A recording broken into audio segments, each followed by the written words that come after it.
The story begins at a school, where we see a girl named Simone, who was so excited to give her presentation today, that her father, Fedrick, works for a lab named Applen.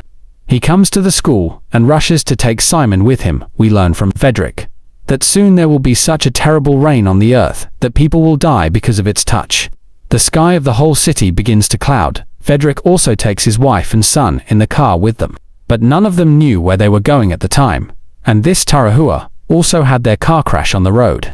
Fedrick told his wife to run away, and saw them run away, and he followed them, and after a while they came to a bunker in the middle of the jungle that had been built by Fedrick's company, Applen, and as soon as they got there, it started to rain outside.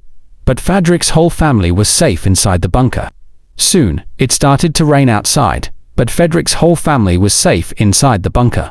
Fedrick left his family inside the bunker, and went to his lab outside the bunker. And before he leaves, he tells Simon that they shouldn't leave the bunker. He also tells Simon's younger brother, Rasmus, is too important for them. After he left, Simon looked at his mobile and knew all the people outside. They were dying immediately after the rain. Simon's mother didn't know anything, so he sent them back to their father. Time to wait.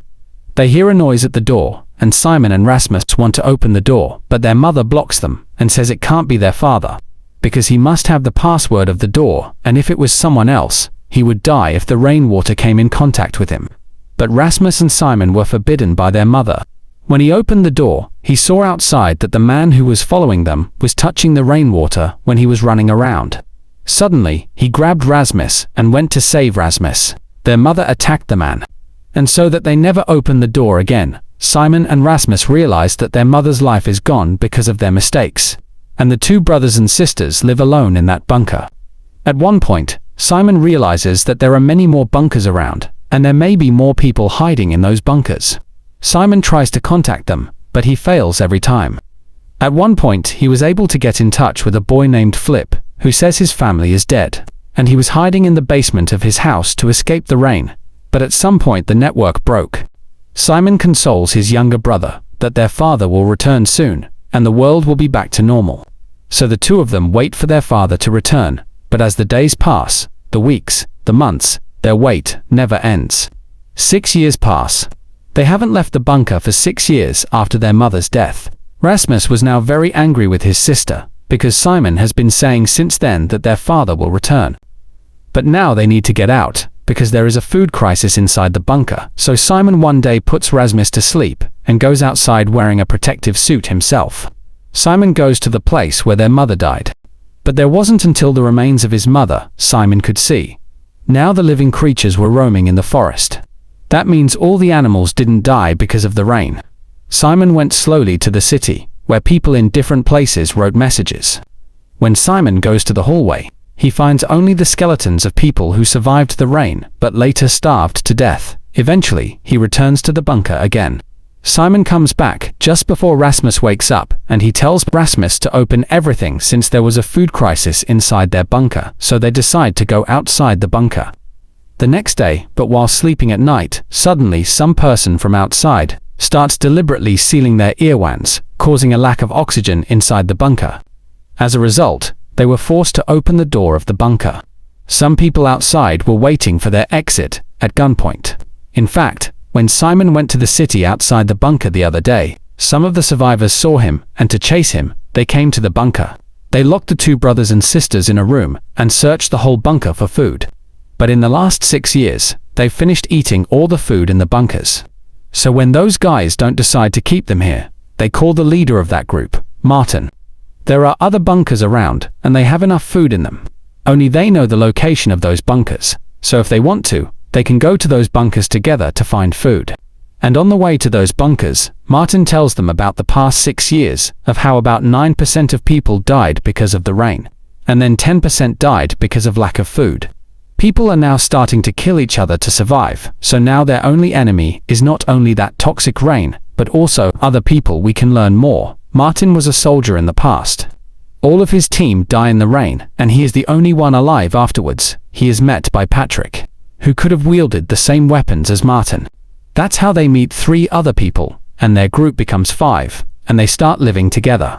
There's a girl in their group named Bertus, who loves Martin, Simon, and because of Rasmus, their group now grows to 7. They go to that bunker together. But when a few cars came in front of them, Martin asked them all to hide, and we learned that these cars were other survivors who kidnaps the survivor, and they were following a girl. Today, Martin ignores this and wants to go the other way with his team, but Simon says they should help that girl, and by saying that, he goes ahead to save that girl himself.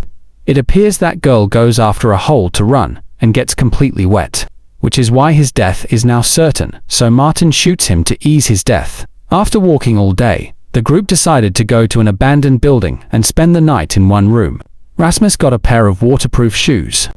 Beatrice was getting close with Martin, who saw that she was jealous. She also started liking Beatrice. The next day they read theirs. The journey begins, but as he walked, Rasmus's leg fell into a hole full of water. Martin immediately looked at him with a gun. But Simon intercepts him and says Rasmus's shoes are completely waterproof, so he's not infected. They continue their journey, and after a while, they reach that bunker. Simon and Rasmus had the password to the bunker, and they went inside and saw that no survivors had ever come to the bunker. Martin and his teammates started eating, but Simon got their father's cell phone in another room, and he told his brother Rasmus. From that mobile, they get a video of their dad, where a man was telling his dad to come to the company's main lab. They're happy that their plan has succeeded. Simon and Rasmus realize their dad got out of the bunker 6 years ago and must have gone there.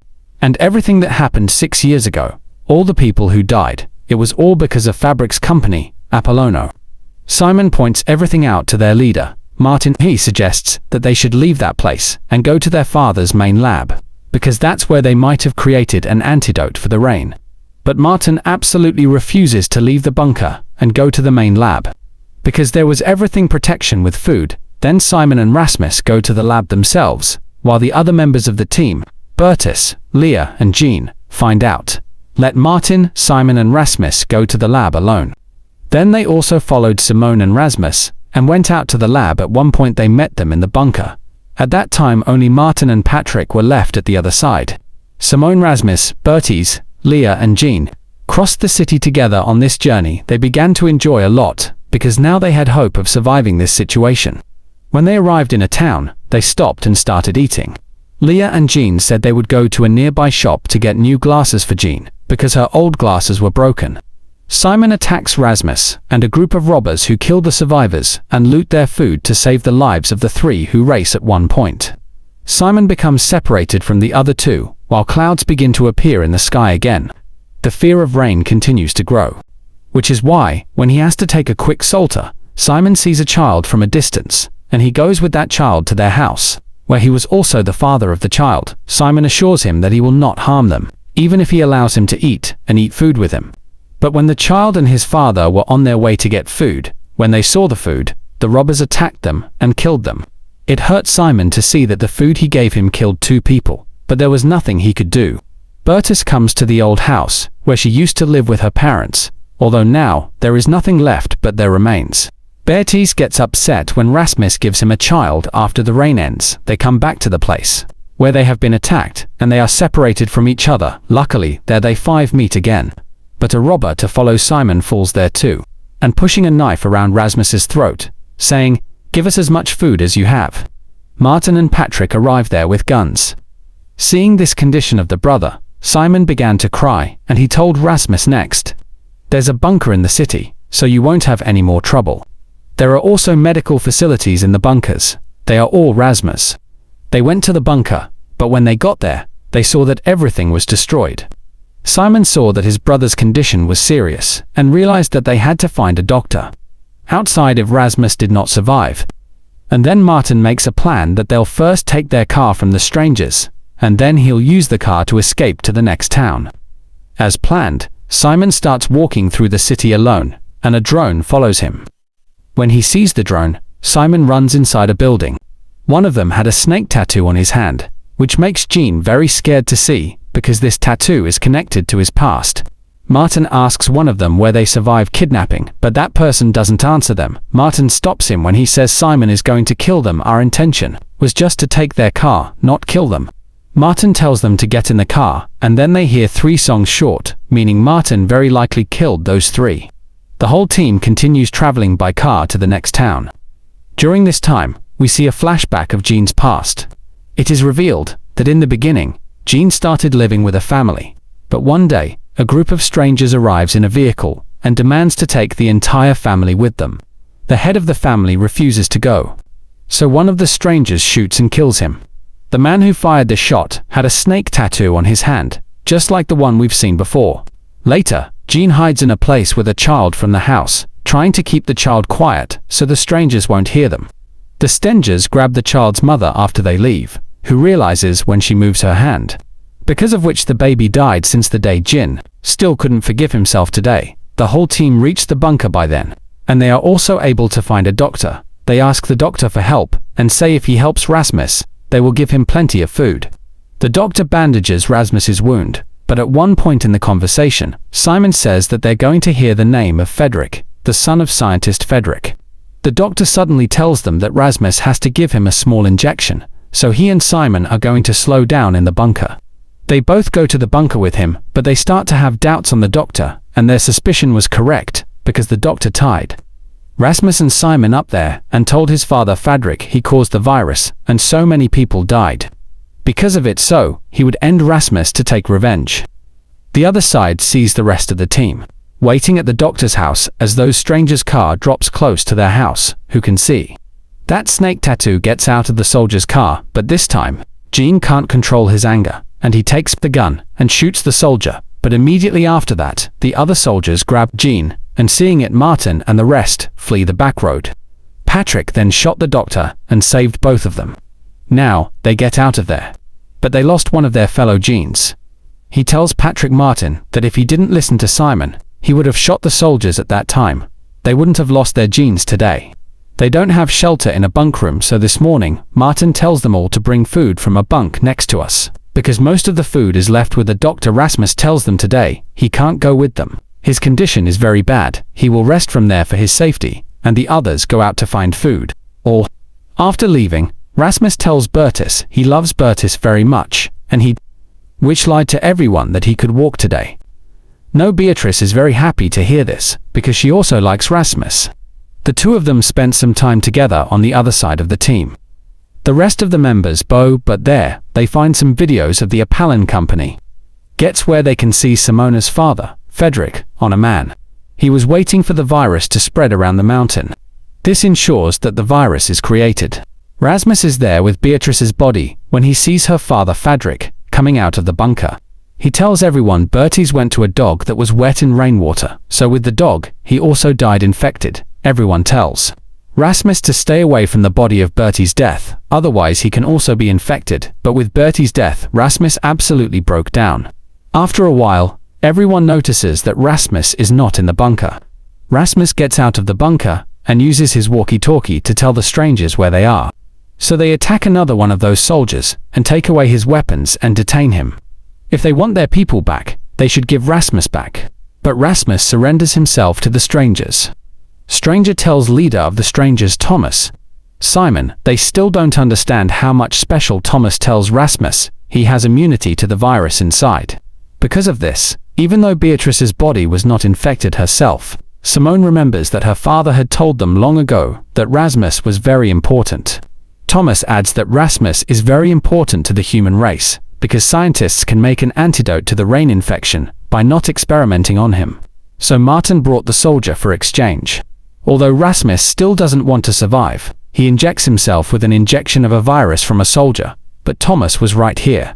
They leave with the strangers for that main lab, and after traversing a long distance, they finally reach the lab, where only Simon and Rasmus are inside. Entering, they could see the two of them, not someone else inside, but their father Fedrick, who left them 6 years ago, and then never came back. Seeing him, and Simon asked why he didn't come back, why he left them. But before he said that, Rasmus fainted, and he was taken for a checkup. He told Fedrick Simon that he would tell Simon everything. But now, they are being monitored with cameras. Everyone is so happy to see someone who has lost him a long time ago, that a nurse comes and asks them all to take a special tablet, but Martin refuses at first. When the nurse herself doesn't have a tablet, everyone else gets sick, and there isn't a tablet. And this time when Simon is alone, Fedrick tells him everything.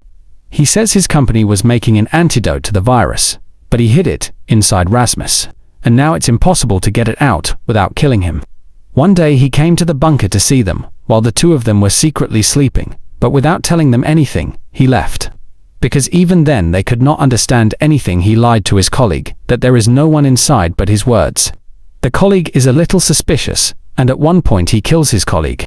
Then, when Fedrick went inside to see who Rasmus was, it turns out that all the doctors there were infected and dying. After testing Rasmus's DNA, what Fedrick could find was really horrible. He quickly locked the building so that no one could go outside. Actually, Rasmus has no problem with the virus that has entered his body. But the virus has become enveloped inside his body, and it is getting worse than before. Rasmus is now the biggest carrier of the virus. So all the doctors who treated him died. He told Fedrick Simon to leave the lab with his friends right now, but he wouldn't let Rasmus leave the lab anyway. But Simon told his friends all the videos, and told them that if they didn't save Rasmus, his father would kill him. Simon takes Rasmus and starts running away from there, but at the main gate, Fedrick himself was standing with a gun. Martin tries to convince him, but Fedrick shoots him in the shoulder, in which Simon jumps on Fedrick as soon as Fedrick arrives with a car, and everyone gets in that car and runs away. At one point along the way, Thomas traps them and tells them that they can't go beyond this boundary. The tablet they've been fed at the beginning, the nanoscale, has reached their brains. And if they go outside the boundary, the virus will activate and kill them all. Because Simone Rasmus didn't take any tablets, so they can go outside the boundary. Everyone in the team tells the two of them to escape, but Simon refuses to leave them, and he says they're going to hide somewhere inside the boundary, while we see the head of the Apollo company tell everyone in a meeting that the virus has been used successfully. Now they can use it to their advantage, and with this thrilling ending, the part ends here.